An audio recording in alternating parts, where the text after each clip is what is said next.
राम राम राम हरे हरे, हरे कृष्ण कृष्ण कृष्ण हरे हरे, हरे राम राम राम हरे हरे, हरे कृष्ण कृष्ण कृष्ण हरे हरे, हरे राम राम हरे हरे, हरे कृष्ण कृष्ण कृष्ण हरे हरे, हरे राम राम हरे हरे, हरे कृष्ण कृष्ण कृष्ण हरे हरे, हरे राम राम हरे हरे, हरे कृष्ण कृष्ण कृष्ण हरे हरे, हरे राम राम हरे हरे, हरे कृष्ण कृष्ण कृष्ण हरे हरे,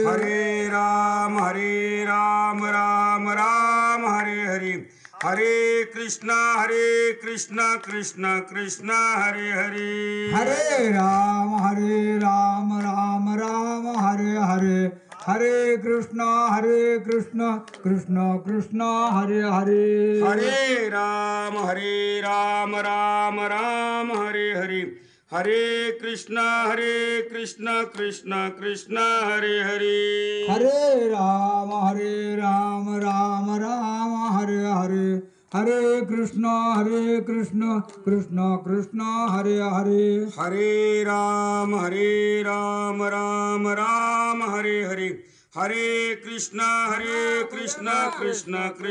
हरे हरे, हरे राम राम हरे हरे, हरे कृष्ण कृष्ण कृष्ण हरे हरे, हरे राम राम हरे हरे, हरे कृष्ण कृष्ण कृष्ण हरे हरे, हरे राम राम हरे हरे, हरे कृष्ण कृष्ण कृष्ण हरे हरे, हरे राम राम हरे हरे, हरे कृष्ण कृष्ण कृष्ण हरे हरे, हरे राम राम हरे हरे, हरे कृष्ण कृष्ण कृष्ण हरे हरे, हरे राम राम हरे हरे, हरे कृष्ण कृष्ण कृष्ण हरे हरे, पुंडलिकावरदारी विठ्ठल श्री ज्ञानदेव तुकाराम पंढरीनाथ भगवान की, माऊली ज्ञानेश्वर महाराज की जगद्गुरु तुकाराम महाराज की जय, बजरंग बली की जय, गुरुदेव दत्त वासुदेव हरि, हर हर महादेव की जय. तयाच्या श्रवणपुटी गीतेची अक्षरे जाऊ पैठी, होती ना आता उठा उठी पळेची पाप. प्रस्तुत प्राप्त स्थळी सेवेकरता घेतलेली ओवी ज्ञानेश्वरी अध्याय 18 श्लोक क्रमांक 71 आणि ओवी 1530 या प्रवचन रूपी सेवेकरता निवडलेली ओवी आहे. वक्रतुंड महाकाय सूर्यकोटी समप्रभ निर्विघ्नं कुरु मे देव सर्व कार्येषु सर्वदा. मनुजय मरतु मारुततुल्य वेगम जितेंद्रिय बुद्धिमता वरिष्ठम वातात्मनर्युत मुख्यम श्रीरामदूतम शरणम प्रपद्ये. प्रस्तुत प्राप्त स्थळी सेवेकरता घेतलेली जी ओवी आहे, ज्ञानेश्वरीमध्ये ज्ञानेश्वरी ज्यानं लिहिली असे त्यांचं नाव आहे ज्ञानेश्वर माऊली. वयाच्या 16व्या वर्षी माझ्या ज्ञानेश्वर महाराजानं ज्ञानेश्वरी लिहिलेली आहे आणि तीही मेलेल्या माणसाकडून लिहिलेली आहे. तुम्ही म्हणाल मेलेला माणूस कसं काय लिहितं? बघा, निवृत्ती ज्ञानदेव आणि सोपान मुक्ताबाई या 4 जर संतांचा जर मुखाने जर जप केला, निवृत्ती ज्ञानदेव सोपान मुक्ताबाई या 4 भावंडाचा जर मुखाने जर जप केला, तर प्रत्यक्षात एकनाथ महाराजांनी वर्णन करून ठेवलेलं आहे अभंगामध्ये 14 अक्षरी कर्णविवेरे किंवा मुखद्वारे त्यांना प्रत्यक्ष ज्ञानेश्वर भेटते म्हणते. अक्षरे निवृत्ती जो जप करीला होरात्री तया सायोज्यता मुक्ती ब्रह्मस्थिती सर्व काळ. 4 अक्षरे ज्ञान देव जो जप करील धरील भाव तया ब्रह्मपदी ठाव शिवादी शिव बोलिले. 3 अक्षरे सोपान जो जप करील निर्धारे तया ब्रह्म साक्षात्कारे होय सत्वर जाणे जे. मुक्ताबाई चतुर्विधा जो जप करील सदा तो जाईल मोक्षपदा सायुज्य संपदा पावेल. 80 ही 14 अक्षरे जो ऐके कर्ण विवरे की उच्चारे मुखद्वारे तया प्रत्यक्ष ज्ञानेश्वर भेटे. एकनाथ महाराजांना अभंगामध्ये वर्णन केलेलं आहे. बाबा रे, तुम्हाला जर ज्ञानेश्वर महाराजांची जर भेट घ्यायची असेल, 4 भावंडाचा तुम्ही जर जप केला, निवृत्ती ज्ञानदेव आणि सोपान मुक्ताभाव, या 4 भावंडात जर तुम्ही श्रवण केलं, ऐकलं, तरी ज्ञानेश्वर महाराजांची भेट झाल्याशिवाय राहत नाही. एका जनार्दनी प्रेम जो जप करील धरील नेम तयाशी पुन्हा नाही जन्म ऐशे पुरुषोत्तम बोलिले. स्वतः भगवंतानं सांगितलेलं आहे. बाबा रे, या 4 भावंडाचा जर तुम्ही नेमानं जर जप केला तर जन्मायचं परम मरायचं हे अजिबात अस्तित्वात राहणार नाही. याच न्यायानं या ज्ञानेश्वरमध्ये ज्ञानेश्वर महाराजानं जी काय ओवी लिहिलेली आहे, काय म्हणते ओवी? तयाच्या श्रवणपुटी गीतेची अक्षरे जाऊ पैठी होती ना का उठावती पळेची पाप. तुमच्या जन्मामध्ये किती जरी पाप असलं तर ते पाप घालवण्याचं सामर्थ्य या ज्ञानेश्वरीमध्ये आहे, या ओवीमध्ये आहे. मेलेल्या माणसाला हे ज्ञानेश्वरी लिहिलेली आहे. तुम्ही म्हणाल मेलेला माणूस कस काय लिहितंय?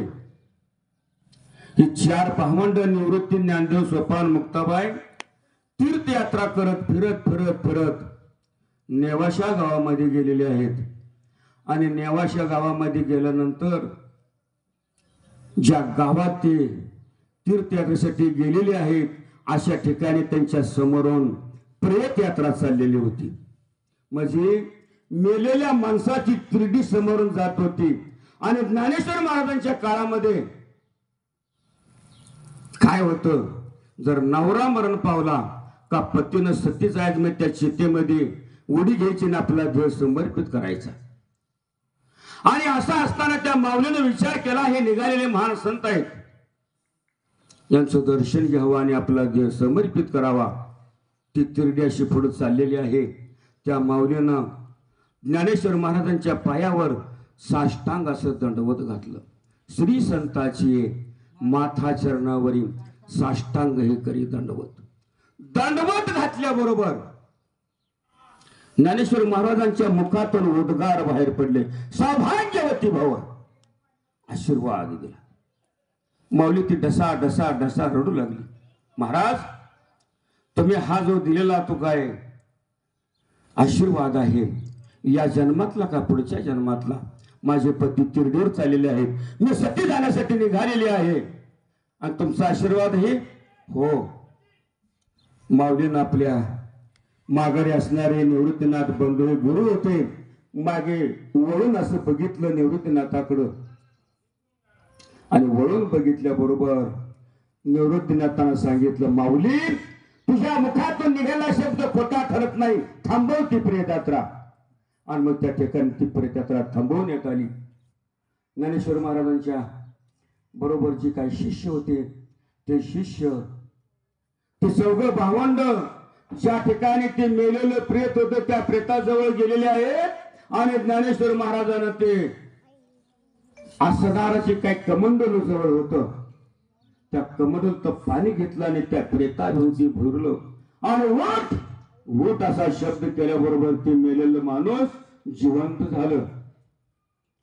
आणि जिवंत झाल्याबरोबर माऊलीनं प्रश्न विचारला, बाबा रे, माझे कार्य आहे, थोर कार्य आहे, मोठं कार्य आहे, करणार? हो म्हटले महाराज, तुम्ही जसं सांगाल तसं मी करायला तयार आहे. आणि मग नेवाशा गावामध्ये श्री शंकराचं महादेवाचं मंदिर आहे. त्या मंदिरामध्ये अजून जसा तसा तो ज्ञानेश्वर महाराजांनी टेकून बसलेला जो काही खांब आहे तो तसाच आहे. आणि त्या खांबाला टेकून ज्ञानेश्वर महाराजांना त्या मेलेल्या माणसाला सांगावं आणि मेलेल्या माणसानं ऐकावं आणि ते लिहावं. शके 1212 उत्तरे तर टीका केली ज्ञानेश्वरी. सच्चिदानंद बाबा आदरे लेखक झाला. त्या मेलेल्या माणसाचं नाव आहे सच्चिदानंद बाबा आणि त्या बाबाकडून ही ज्ञानेश्वरी पूर्ण लिहून घेतलेली आहे. काय अधिकार असेल त्या माऊलीचा. अहो माऊलींच्या सहवासात जेवढे जेवढे काय झाड आहेत, झाड सुद्धा सोन्याची झालेली आहे. सोन्याची जयाची ये द्वारी सोन्याचा पिंपळ अंगी आयसे बळ रेडा बोले. सर्व प्राण्यामध्ये जगतामध्ये अनेक प्राणी आहेत, पण अनेक प्राणी सर्कस मध्ये चालत नाहीत महाराज. रेडा सर्कस मध्ये चालतो का? नाही चालत. तसल्या रेड्याला माझ्या ज्ञानेश्वर माऊलीने कृपा केल्याबरोबर ऋग्वेद असा वेद बोलायला लावलेला आहे.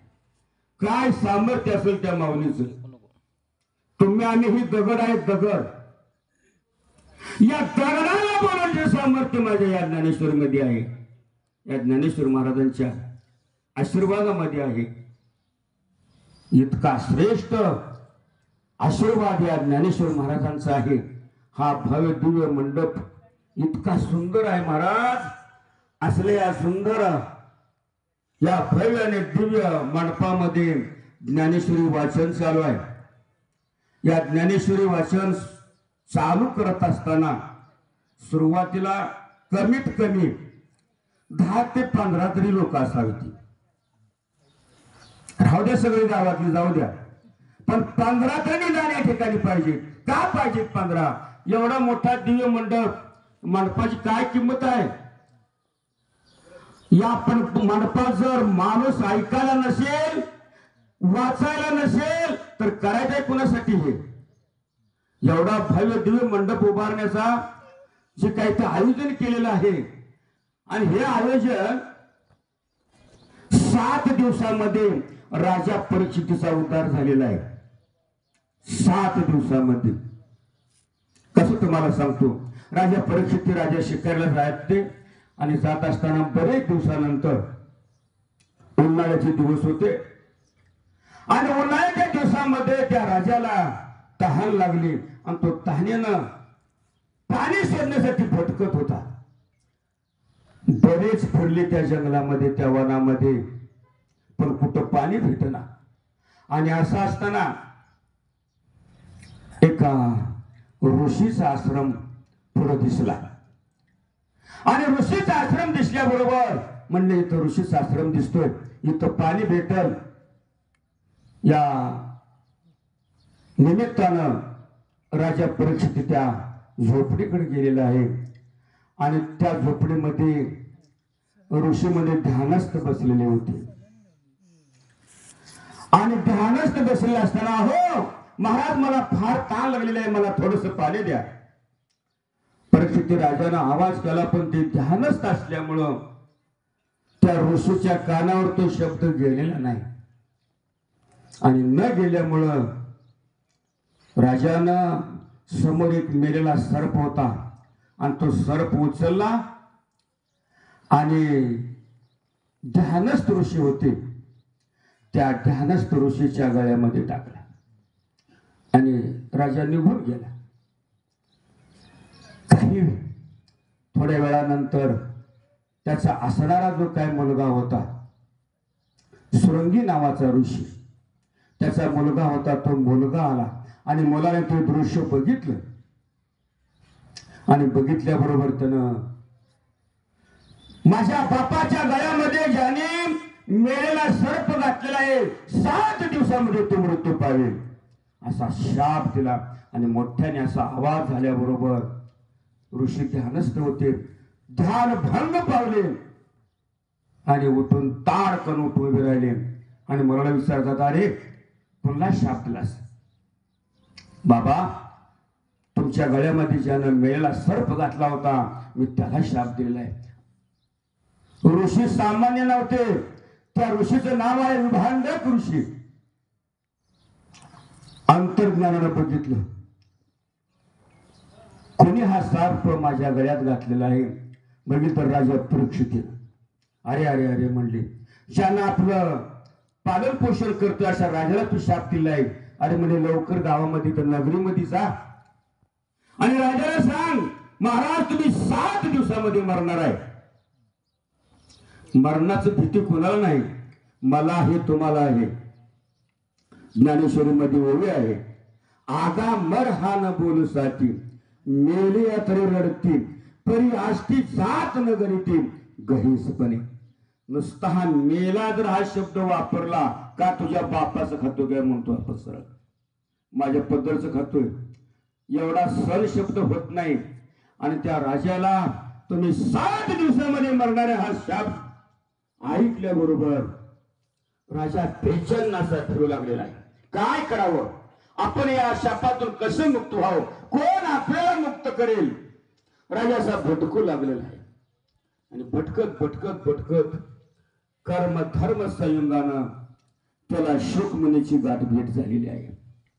आणि शुकमुनीला असणारा जो शाप आहे तो शाप सांगितला, महाराज मला 7 दिवसामध्ये मी मरणार आहे, मला यातून काहीतरी वाचवा, उपाय काहीतरी करा आणि माझा या पापातून मला मुक्त करा.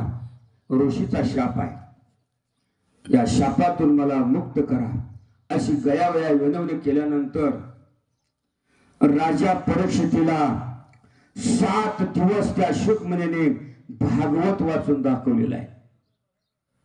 माणसानं जन्माला आल्यानंतर जगायचं कसं हे ज्ञानेश्वरीमध्ये आहे आणि माणसानं जन्माला आल्यानंतर मरायचं कसं हे ज्ञानेश्वरीमध्ये आहे, भागवतामध्ये आहे. आणि आपल्याला जो काय हा जन्म माणसाचा दिलेला आहे, हा जन्म सुखासुखी आपल्याला मिळालेला नाही. पुण्य आणि पाप हे दोन्ही समान पाहिजेत. पाप पुण्य घेऊन येतो प्राणी तेव्हा माणसाचा जन्म प्राप्त होतो. नामदेव महाराजांचं गोड असं वर्णन अभंगात केलेलं आहे. 20 लाख या वृक्षामध्ये घ्याव्या.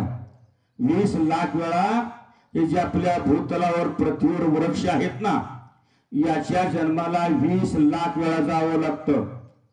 जळचरी भवाला 9 लक्षी. पाण्यामध्ये जेवढे जेवढे प्राणी आहेत, जेवढे जेवढे प्राणी पाण्यामध्ये आहेत ना, त्या पाण्यामध्ये जेवढे प्राणी आहेत तेवढे 9 लाख वेळा त्यांच्या जन्माला जावं लागतं. 11 लक्ष आणि क्रीडामध्ये घ्याव्या. या भूतलावर जे काही सरपटणारे प्राणी आहेत, फिरणारे प्राणी आहेत, याच्या 11 लाख वेळा जन्माला जावं लागतं. 10 लक्ष भागाला पक्ष्यामध्ये जेवढे जेवढे या भूतलावर पक्षी फिरतात ना, जेवढे असतील तेवढं 10 लाख वेळा त्यांच्या जन्माला जावं लागते. 30 लक्ष आणि पशूंची घरी. पशु म्हणजे बैल, घोडा, गाढव, जेवढे जेवढे प्राणी आहेत 30 लाख वेळा त्यांच्या जन्माला जावं लागते. मानवाभितरी फक्त 4 लक्ष हो.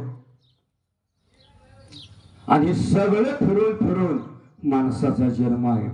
84 लक्ष जीव योनी, कोट कोट फेरा मग लागे मानवाचा वारा. सुखासुखी माणसाचा जन्म नाही. आणि या जन्माला आल्यानंतर भगवंतानं आपल्याला एवढा जो हा देह रूपवान, चांगला, गोरा, गुंताजी दिलेला आहे, हा देह कशा करता दिलेला आहे माहित आहे का? काय बी खायला, काय बी प्यायला दिलेलं नाही. देवी दिला देह भजना गोमटा तोही झाला फटाबाधिकेचा. आपला सुंदर हा देह भगवंताने निर्माण करून दिलेला आहे या भजनासाठी, कीर्तन ऐकण्यासाठी, प्रवचन ऐकण्यासाठी आणि ज्ञानेश्वरी वाचण्यासाठी आपल्याला भगवंताने देह दिलेला आहे. ज्यांना ज्यांना खरोखरच वाचायचं असेल त्यांनीच बाबा ज्ञानेश्वरी वाचा. माझं ऐकू नका तुम्ही, पण जे काय पाठीमागं संत होऊन गेले त्या संताच तुम्हाला ऐकावं लागेल. कारण या ठिकाणी सांगलेलं आहे, तयाच्या श्रवणपुटी गीतेची अक्षरे जो पैठी होती ना तो उठावती पडेची पाप. जेवढी जेवढी या गीतेची अक्षरे ह्या माझा आवाज जिथपर्यंत जातोय ना, त्या आवाजापर्यंत या ठिकाणी त्या काळाला त्या यमाला इथे याची ताकद नाही, एवढं सामर्थ्य माझ्या या ज्ञानेश्वरीमध्ये आहे. काळाला सुद्धा इथे येण्याचं सामर्थ्य नाही. यम धर्म सांगे दूता, तुम्हा नाही येते सत्ता, जेते होय हरिकथा, सदा घोष नामाचा. 7 दिवस या भव्य आणि दिव्य मंडपामध्ये नामाचा गजर चालू आहे, नामाचा घोष चालू आहे. या नामाच्या गजरामध्ये काळ सुद्धा याला थर थर थर थर थर कापते. आणि म्हणून ज्यांना ज्यांना वाटत असेल की आपल्यावरचं संकट दूर निघून जावं, आपल्या जन्मातलं असणारं पातक दूर निघून जावं असं जर वाटत असेल तर या भव्य मंडपात येऊन ज्ञानेश्वरी वाचा रे बाबा. वाचल्याशिवाय तुम्ही वाचणार नाही. आणि खरोखरच जनाबाई सांगते ती यात नवल. जनाबाई म्हणते बाबा वे वाचावी ज्ञानेश्वरी, डोळा पहावी पंढरी, ज्ञान होय अज्ञानाशी, ऐसा वरे टिकेशी, ज्ञान होय मुडा, आत्ती मूर्ख त्या दगडा, वाचील जो कोणी, जनी त्याशी लोटांगणी. जनाबाई म्हणते माझं लोटांगण हे जे कोण वाचत असतील त्यांना. जनाबाई सांगते यात नवल नाही. नामदेव महाराज सुद्धा अभंगातून वर्णन करतात. नामा म्हणे ग्रंथ श्रेष्ठ ज्ञानदेवी, एक तरी ओवी अनुभवावी. नामदेव महाराज म्हणतात बाबा रे, तुमच्या या धावपळीतून तुम्हाला संपूर्ण ज्ञानेश्वरी नाही वाचता आली तरी चालेल, पण एक तरी ओवी वाचा. त्याचं फल काय? नामा म्हणे ग्रंथ श्रेष्ठ ज्ञानदेवी, एक तरी ओवी अनुभवावी. गीता अलंकार नाम ज्ञानेश्वरी, ब्रह्मानंद लहरी प्रगट केली. जनाबाई अभंगातून वर्णन करते यात नवल नाही. नामदेव महाराज अभंगातून वर्णन करतात यात नवल नाही. पण माझे एकनाथ महाराज सुद्धा अगदी कळकळी सांगतात. काय सांगतात? भाव धरून या वाचे ज्ञानेश्वरी, कृपा करी हरितयावरी. सोमुखी आपण सांगे श्री विष्णू, श्री गीता प्रश्नो अर्जुनेशी. अर्जुनेला बोध करत असताना स्वतः भगवान श्रीकृष्णाने बोध केलेला आहे. अर्जुनला एक प्रकारचा मोह झालेला आहे. काय मोह झालेला आहे? रणांगणामध्ये युद्धाची तयारी झालेली आहे. भगवान श्रीकृष्ण शिष्टायला कौरवाकडे गेलेला आहे. दुर्योधनला विचारतो बाबा रे, या पांडवांना एक 4-5 गाव द्या आणि तुम्ही सुखानं राज्य करा. त्यावेळेला भगवान श्रीकृष्ण सांगत असताना दुर्योधन म्हणतो, देवा काय बोललाय? सुईच्या टोकावर बसेल एवढी माती देणार नाही आणि तुम्ही म्हणता 5 गाव, शक्यच नाही. मग भगवान श्रीकृष्ण म्हणले तुम्हाला आता युद्धच करावं लागेल. मग युद्ध करायला दोन्ही पार्ट्या जबरदस्त आहेत. एका पार्टीला कौरव आहेत, एका पार्टीला 5 पांडव आहेत. ज्या वेळेला युद्धात मागणी मागण्यासाठी गेले असताना दुर्योधन शेषशाहीवर भगवान श्रीकृष्णास पहुडलेले आहेत आणि उशाला जाऊन दुर्योधन बसला. काही वेळानंतर, थोड्या वेळानंतर लगेच अर्जुन आला आणि अर्जुन पायाकडल्या बाजूला चरणाजवळ बसले आणि उठून बसल्याबरोबर भगवान कृष्ण अर्जुनला म्हणतात, अरे अर्जुना, अरे कवास? त्यावेळेला दुर्योधन म्हणतो, देवा अरे मी त्याच्या अगोदर आलेलो आहे. बर बोला, कशासाठी आलात? काय पाहिजे तुम्हाला? भगवान श्रीकृष्णांना असा प्रश्न विचारताना दुर्योधन म्हणतो, देवा तुझं मला सहकार्य हवाय. आता उद्यापासून युद्ध चालू आहे आणि युद्धामध्ये तुझा सहभाग असावा. तुझं काही सैन्य असेल ते मला द्यावाची भूमिका जाणून मी या ठिकाणी आलेलो आहे. तेव्हा भगवान म्हणतात, दुर्योधना माझ्याकडं 11 अक्षौणी सैन्य आहे. मग तुला 11 अक्षौणी सैन्य पाहिजे का मी पाहिजे? मला जर मागितलं मी युद्धामध्ये हातात शस्त्र धरणार नाही. 4 म्या तुमच्या योग्यतेचं काहीतरी 4 गोष्टी सांगेन. असं म्हटल्याबरोबर दुर्योधन म्हणला हे चांगलं सांगतो का वाईट सांगतो कुणा ठाऊक. देवा तुझा असणार 11 क्षणी सैन्य मला पाहिजे. दिलं म्हणले जा. अर्जुना लगेच प्रश्न विचारला. अर्जुना बोल म्हणला तुला आता मी पाहिजे का 7 अक्षरी सैन्य आहे माझा अजून शिल्लक. त्याला अर्जुनानं मार्मिक असं उत्तर दिलेलं आहे. देवा तू जर एकटा झाला बास म्हणला मला तुझं अक्षरे सैन्य नको कुठलं काय नको म्हणले. तयारी झाली आणि तयारी झाल्यानंतर दुईकडल्या बाजू 2 पार्ट्याकडली 2 सैन्य उभे राहिलेले आहेत. अर्जुन म्हणतो देवा दोन्हीच्या मध्ये हा रथ घेऊन चाल मला बघू दे कोण कोण आहेत युद्धासाठी कोण कोण आहेत मला बघू दे. आणि मग अशा अवस्थेमध्ये रथ हाकण्यासाठी भगवान श्रीकृष्ण होते. अर्जुन पाठीमागे बसलेला आहे.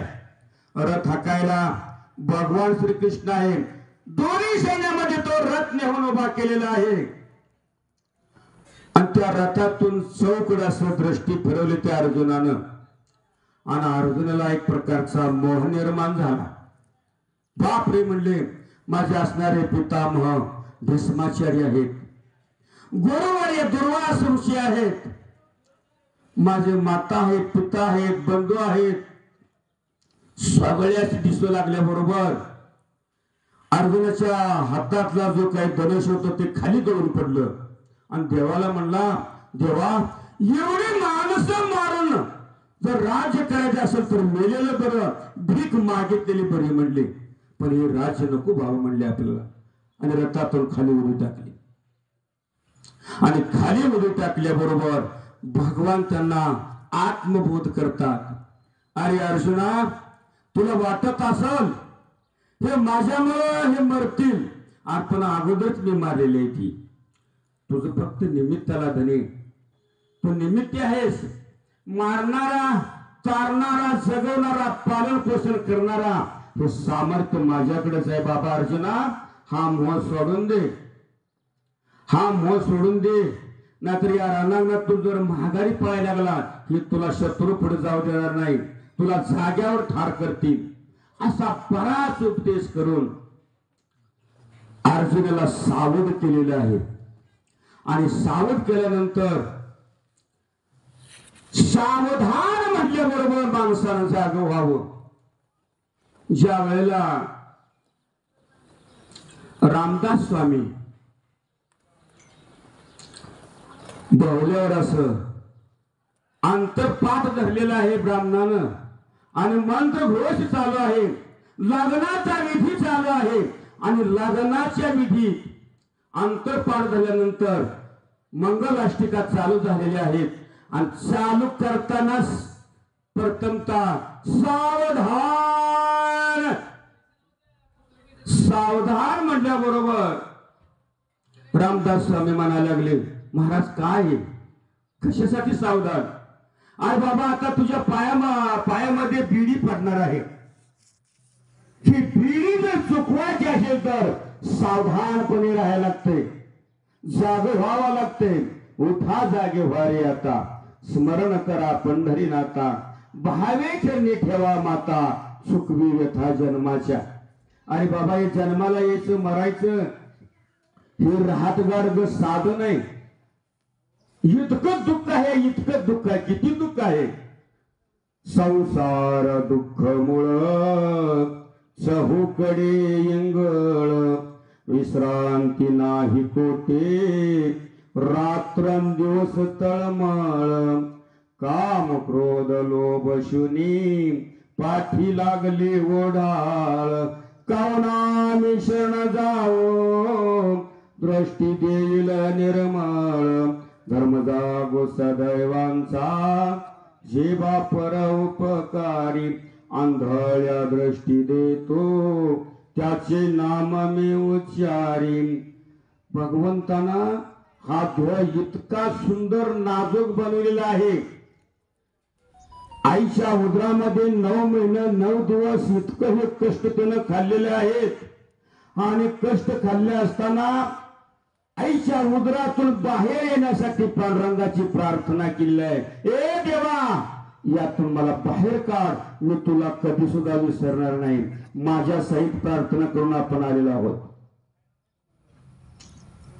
भगवंताच्या कृपेनं कसा तरी तो बाहेर येतो, सुखरूप बाहेर येतो. आणि बाहेर आल्याबरोबर या कलीचं वारं लागतं. आणि कलीचं वारं लागलं तो रडायला सुरुवात करतं, मी कवा, मी कवा, मी कवा असं म्हणून तू बाहेर रडतं. का रडतं?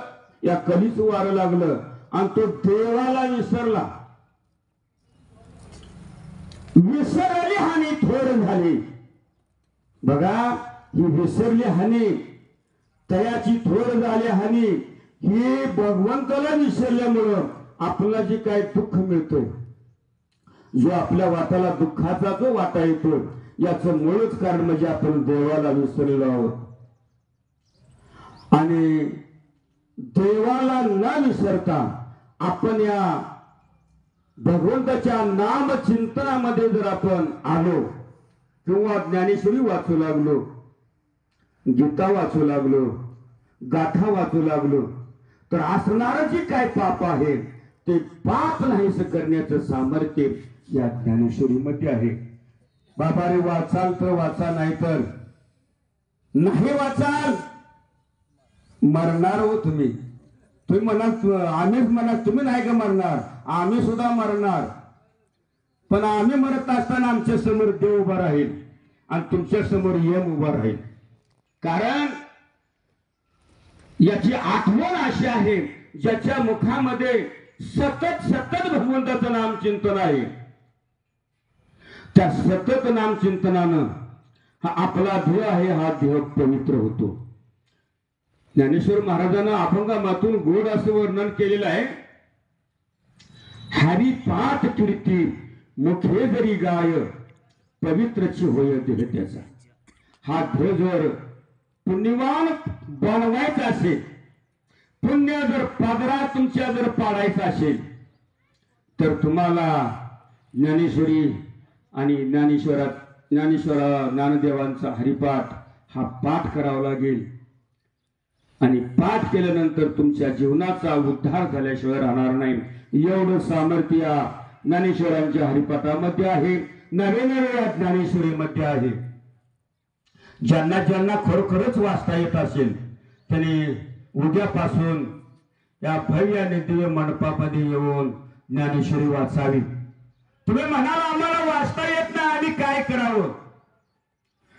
जो काय वाचतोय ना, तेवढंच पुण्य ऐकणारा सुद्धा आहे. जो वाचन करतोय तेवढंच पुण्य ऐकणारा सुद्धा आहे. मग ज्याला वाचता येत नसेल त्यांना ऐकायला येऊन बसावं. आणि या भव्य दिव्य मंडपामध्ये आल्यानंतर तुम्ही म्हणाला, आम्ही दुसरं काय करावं, अनेक इथं काम आहेत. कोणी अन्नदान करावं, कोणी धनदान करावं, कोणी असणारा हा झाडलोट करावी, पत्रावळ्या उचलाव्यात. जेवढी जेवढी कामं या भव्य मंडपामध्ये तुम्ही कराल, तेवढं तुम्हाला ते पुण्य तुमच्या पदरात पडल्याशिवाय राहणार नाही. या ठिकाणी तयाच्या श्रवणपुटी गीतेचे अक्षरे जवळपट्टी होते ना, तर उठा उठी पळेची पाप. गीतेचं अक्षर म्हणजे या ज्ञानेश्वरीचं अक्षर जर तुमच्या कानावर पडली, कानावर ऐकायला जर आली, तर तुमच्या मागे असणारं जे काही पाप आहे ते पाप नाहीस करण्याचं सामर्थ्य या ज्ञानेश्वरीमध्ये आहे. बघा, तैसा कानाच्या महाद्वारी गीता गजर जेथ करीन, ते सृष्टीची आदिवरी जायची पाप. कानाचे महाद्वार म्हणजे या कानामध्ये गीता गजर जर कानामध्ये आला शब्द गीतेचा, तरी असणार जी काय पाप आहे ते निघून जायचं सामर्थ्य या ज्ञानेश्वरीमध्ये आहे. जे ये गीतेच्या अक्षरे जेतुलिका करण्याद्वारे रिगती तेतुले होत पुरे अश्वमेध की. जेवढी जेवढी गीतेची अक्षरे तुमच्या कानावर पडतील तेवढे तेवढे अक्षरे काय म्हणतो या ठिकाणी माहित आहे का? अश्वमेध. तितकी जेवढे अक्षर तुमच्या कानावर पडतील तेवढं अश्वमेध यज्ञ पुण्य त्या तुमच्या पादरात पडणार आहे. आता एक यज्ञ जर महाराज करायचं म्हणलं तर शास्त्र सांगते हत्तीच्या सोंडच्या तुपाची धार एवढी 7 दिवस त्या यज्ञामध्ये आहुती देण्यासाठी तूप लागते. हत्तीचे सोंड केवढे बघितले? आपल्याला खायला तूप पडलं का चूप म्हणते. आणि मग 7 दिवस त्या यज्ञामध्ये त्या तुपाची आहुती द्यायला लागते. ते किती? हत्तीच्या सोंडेएवढी तुपाची धार त्या अग्नीमध्ये ओतली जाते तेव्हा तो यज्ञ पुरा होतो. मग तो यज्ञ करण्यासाठी धन बी लागते. नुसत्या तुपावर चालत नाही. मग एवढं धन एवढं तुप आणायचं कुठून? आणि हेच वाचवण्यासाठी हे तूप वाचवण्यासाठी हे जे काय धन धान्य जे आहे हे वाचवण्यासाठी या ठिकाणी 7 दिवसाचं आयोजन केलेलं आहे. एका वेळेला दुर्वास ऋषीला 7 खंडे अन्न लागत होतं. किती? एका वेळेला भोजनाला एकाला. तुम्ही म्हणताल त्याच्या सैन्याला लागत असेल, त्याला एकट्याला लागत होतं 7 खंडे अन्न. तो दुर्वास ऋषी खात होता आणि तो यज्ञ त्यावेळेला करत होते. तेवढा यज्ञ आपल्याला होतोय का? आपल्याला कमीत कमी 50-100 माणसं लय झाली आपल्या जीवनामध्ये जीव घालायची, तरी सुद्धा हे गाव भाग्यवान आहे. कसं भाग्यवान आहे? या गावामध्ये बरेच दिवस मी येतोय. माऊली या ज्ञानेश्वर मंदिरामध्ये श्रावण महिना अखंड आमची काका रामायण वाचतात. अखंड श्रावण महिना कुठे चालू नाही आता महाराज, कुठेतरी क्वचित चालू आहे. ज्या ठिकाणी रामाचा रामध्वनी निघतो त्या ठिकाणी पाप येत नाही. धन्य गाव हे. कारण श्रावण महिना अखंड, या श्रावण महिन्यातच हे रामायण वाचतात. का वाचतात याचं कारण तुम्हाला सांगतो. कृष्ण पक्षामध्ये भगवान श्रीकृष्णानं कृष्ण अष्टमीच्या दिवशी भगवान श्रीकृष्णाने जन्म घेतलेला आहे. रात्रीच्या 12 वाजता चैत्र शुक्ल पक्षामध्ये माझ्या प्रभू रामचंद्राने जन्म घेतलेला आहे. ऐन उन्हाळ्यामध्ये आणि ह्या बाबाला ऐन पावसाळ्यामध्ये. म्हणजे राम आणि कृष्ण हे 2 अक्षर इतकी सुलभ आणि सोपे आहेत. राम कृष्ण नाम हे दोन्ही साजिरी हृदय मंदिरी स्मारक आहे. आणि म्हणून या श्रावण महिन्याला अधिक जर पुण्य प्राप्त असेल तर या भगवान श्रीकृष्णामुळं. आणि याच श्रावण महिन्यामध्ये अखंड महिना आमचे काका रामायण वाचतात. त्या ठिकाणी ही भूमी पवित्र आहे असं माझं ठाम मत आहे. कारण पहिल्यांदा सुरुवात करत असताना काय काय यातना आहेत मी भोगलेले आहेत महाराज. एवढं उभा करायचं एवढं सामान्य काम नाही. याला पाठीमागच्या कुणाला तरी पुण्याची ताकद जोर लागतो तेव्हा हे उभा राहते. एवढं सोपं नाही. एखादा म्हणत असेल मी करतो म्हणता हे चाललंय नाही बेट्या, हे कुणाचंही काम नाही. पाठीमागच्या पूर्वजांची कुणाला तरी पुण्य असल्याशिवाय एवढा भव्य आणि दिव्य मंडप उभा राहत नाही, हे लक्षात ठेवा.